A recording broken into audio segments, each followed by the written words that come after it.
ఈ గొడవలవి ఎందుకు అని. నువ్వు ముయ్. మ్మ్. ఫోన్ చేసి నేను మనం మర్చిపోక. మ్మ్.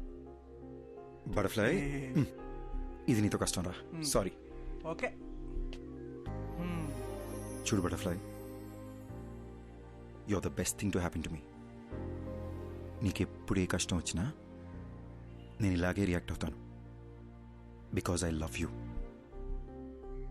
నీ మీద ఒకడు చెయ్యేసాడని తెలిసి వాడిని చంపకుండా కొట్టు వదిలేసానని హ్యాపీ ఫీల్ అవ్వాలి. ఓకేనా? రే బావా నాకు చాలా పనులు ఉన్నాయి. నైట్ లేట్ అవుద్ది, నువ్వు ఇంట్లో దింపే. సరే. Take care of.